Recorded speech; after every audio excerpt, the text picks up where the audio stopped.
ലോക്സഭയിൽ Adoor Prakash M P സംസാരിക്കുകയാണ്. തത്സമയ ദൃശ്യത്തിലേക്ക്.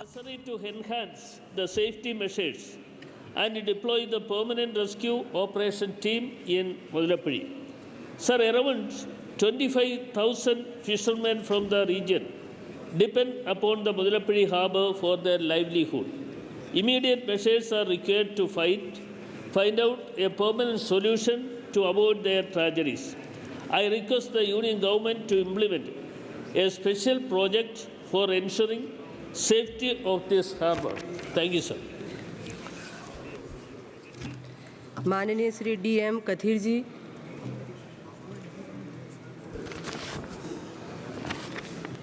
வணக்கம் சபாநாயகர் அவர்களே, இந்த அவையின் முக்கியமான கவனத்தை ஈர்ப்பதற்காக இந்த நேரத்தை நான் பதிவு செய்ய விரும்புகிறேன். என்னோட வேலூர் பாராளுமன்ற தொகுதி இந்திய சுதந்திர போராட்டத்திற்கு வித்திட்ட பூமி. முதலாக வேலூரில் தான் இந்திய சுதந்திர போராட்டத்திற்காக அஸ்திவாரம் போடப்பட்ட பூமி அது. அந்த வேலூர் கோட்டையை சுற்றி இருக்கக்கூடிய அந்த காலி மைதானம் என்பது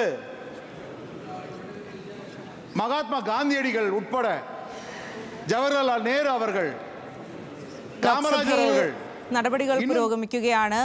ബജറ്റ് സമ്മേളനമാണ്. അവിടെ കേരളത്തിൽ നിന്നുള്ള അടൂർ പ്രകാശ് എം പി സംസാരിക്കുന്ന ദൃശ്യങ്ങളാണ് നമ്മളിപ്പോൾ കണ്ടത്.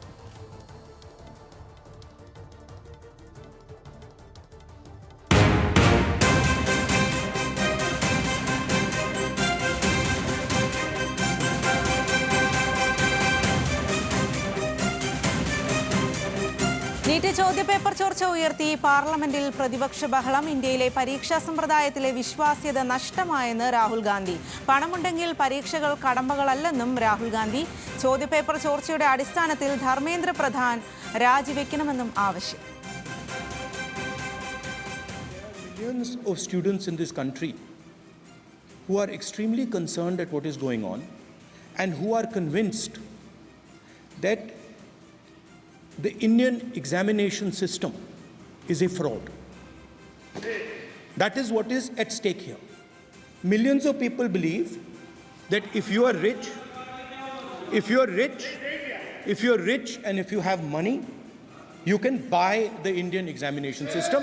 And by the way, and this is the same feeling that the people in the opposition have. And that is why we are asking some very simple questions to Honorable Minister. Number one, as this is a systemic issue, what exactly are you doing to fix this issue at a systemic level? Yes. കഴിഞ്ഞ 7 വർഷത്തിനിടെ ചോദ്യപേപ്പർ ചോർച്ചയിൽ യാതൊരു തെളിവുമില്ലെന്ന് വിദ്യാഭ്യാസ മന്ത്രി ധർമ്മേന്ദ്ര പ്രധാൻ മറുപടി പറഞ്ഞു. RSS പരിപാടികളിൽ പങ്കെടുക്കുന്നതിലെ വിലക്ക് നീക്കിയത് നിഷ്പക്ഷത ചോദ്യം ചെയ്യുന്ന നടപടിയാണെന്ന് കാർത്തി ചിദംബരവും വിമർശിച്ചു. That is what is at stake here. Public examination की रेगुलरिटीज में बिल लाए, कानून बनाए. क्या मजबूरी था कांग्रेस पार्टी की? क्या मजबूरी था नेता प्रतिपक्ष की? उन्होंने उस बिल को उल्टा किया. किसके दबाव में उल्टा किए? क्या निजी मेडिकल कॉलेज की दबाव में, उनकी घूसखोरी की दबाव में उन्होंने उस बिल को उल्टा किया था. सच सुनने की सामने है. ये मैं किसी की विद्वता में प्रश्न नहीं उठाता हूं, लेकिन सच 2010 में शिक्षा सुधार की बिल उन्हीं की सरकार ने लाया था. दबाव में उन्होंने उल्टा किया. ये हमको प्रश्न पूछते हैं. കൂടുതൽ വിവരങ്ങളുമായി അശ്വിനി എസ് ആണ് ചേരുന്നത്. അശ്വിനി, വലിയ തരത്തിലുള്ള പ്രതിഷേധമാണ് പാർലമെന്റിൽ നീറ്റ് വിഷയത്തിൽ ഉയർന്നിരിക്കുന്നത്. വലിയ തരത്തിലുള്ള വിവാദങ്ങൾക്കും ഈ ഒരു വിഷയം വഴി തുറന്നിരുന്നു. ഇപ്പോൾ അത് രാഹുൽ ഗാന്ധി പാർലമെന്റിൽ വലിയൊരു വിഷയമായി ഉയർത്തിയിരിക്കുകയാണ്. വിശ്വാസ്യത നഷ്ടമായി, ഇന്ത്യൻ പരീക്ഷാ സമ്പ്രദായത്തിലെ വിശ്വാസ്യത നഷ്ടമായി എന്നാണ് രാഹുൽ ഗാന്ധി പറയുന്നത്. അതിന് വിദ്യാഭ്യാസ മന്ത്രി മറുപടിയും പറയുന്നുണ്ട്. വിവരങ്ങൾ നൽകാം. സ്വാതി, ഇപ്പോൾ അതിൽ പ്രധാനപ്പെട്ട ഒരു അപ്ഡേഷൻ വന്നിട്ടുണ്ട്. അതിനകത്ത് സാമ്പത്തിക സർവേ റിപ്പോർട്ട്, ഈ വർഷത്തെ സാമ്പത്തിക സർവേ റിപ്പോർട്ട് ധനമന്ത്രി നിർമ്മല സീതാരാമൻ ലോക്സഭയിൽ സമർപ്പിച്ചിരിക്കുന്നു. അതിൽ 6.5% മുതൽ 7% വരെ സാമ്പത്തിക വളർച്ച രാജ്യത്ത് ഉണ്ടാകുമെന്നാണ് സാമ്പത്തിക സർവേ റിപ്പോർട്ടിൽ പറയുന്നത്.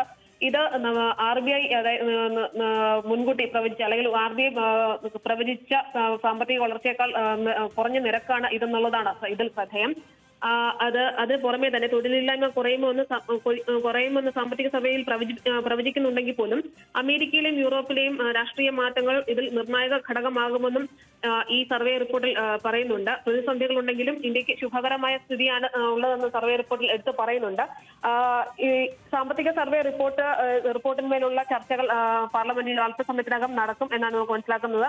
അതിനു മുന്നേ തന്നെ ഇന്ന് പാർലമെന്റ് സമ്മേളനം ആരംഭിച്ചപ്പോൾ തന്നെ നീറ്റ് അടക്കമുള്ള വിഷയങ്ങൾ പ്രതിപക്ഷം ഉയർത്തി സഭ പ്രക്ഷുബ്ധമാകുന്ന ഒരു സാഹചര്യമാണ് കണ്ടത്. പ്രത്യേകിച്ച് രാഹുൽ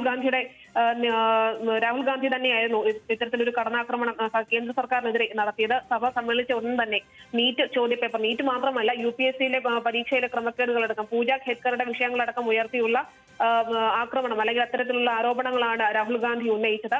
ഇന്ത്യയിലെ പരീക്ഷാ സമ്പ്രദായം മൊത്തം ക്രമക്കേട് നിറഞ്ഞതാണ്. അത് ഫ്രോഡ് എന്നുള്ള രീതിയിൽ തന്നെയാണ് അദ്ദേഹം ഉപയോഗിച്ചിരിക്കുന്ന വാക്ക്. അത്തരത്തിൽ വിശ്വാസ്യത നഷ്ടമായി പരീക്ഷാ സമ്പ്രദായത്തിലേത് ജനങ്ങൾക്കിടയിൽ ഇന്ത്യയിലെ പരീക്ഷാ സമ്പ്രദായത്തിനിടയിൽ വിശ്വാസ്യത നഷ്ടമായി എന്ന തരത്തിലുള്ള ആരോപണമാണ് രാഹുൽ ഗാന്ധി ഉന്നയിച്ചത്.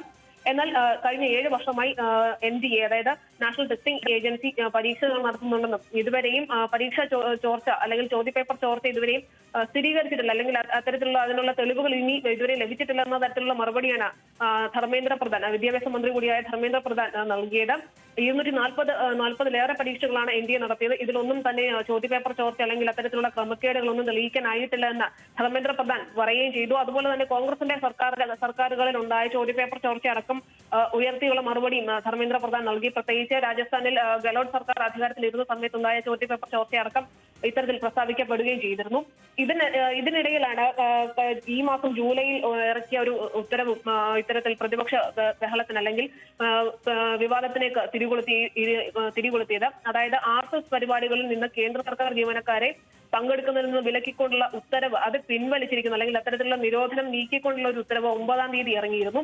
ഇത് കഴിഞ്ഞ് ഇന്നലെ ജയറാം രമേശ് അടക്കം മറ്റേ എക്സ് അടക്കമുള്ള സാമൂഹ്യ മാധ്യമങ്ങളടക്കം ഉയർത്തിക്കാട്ടിയതിൽ വിമർശനം ഉന്നയിച്ചിരുന്നു. ഈ വിഷയവും ഇന്ന് ലോക്സഭയിൽ ഉന്നയിക്കപ്പെട്ടു. കാർത്തി ചിദംബരമായിരുന്നു ഈ വിഷയം സഭയിൽ ഉന്നയിച്ചത്. അതുപോലെ തന്നെ മാണിക്കൻ ടാഗോറും അതുപോലെ തന്നെ മനീഷ് തിവാരിയും അടിയന്തര പ്രമേയ നോട്ടീസുകളും നൽകിയിരുന്നു വിഷയങ്ങളിൽ. ഇതെല്ലാം തന്നെ തള്ളുകയും ചെയ്തിരുന്നു.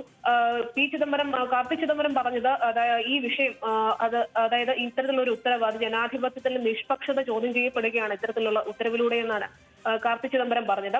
സമാനമായ രീതിയിൽ കൻവാർ യാത്രയെ കുറിച്ചുള്ള വിവാദങ്ങളും, അതായത് കൻവാർ യാത്രയ്ക്ക് ശരി അശ്വിനി, വ്യക്തമാണ്. നീറ്റ് ക്രമക്കേട് സംബന്ധിച്ചുള്ള വിഷയം ലോക്സഭയിൽ ഉന്നയിച്ചിരിക്കുകയാണ് പ്രതിപക്ഷം. രാഹുൽ ഗാന്ധി ഇത് പറഞ്ഞ് ലോക്സഭ പ്രക്ഷുബ്ധമാവുകയും ചെയ്തു.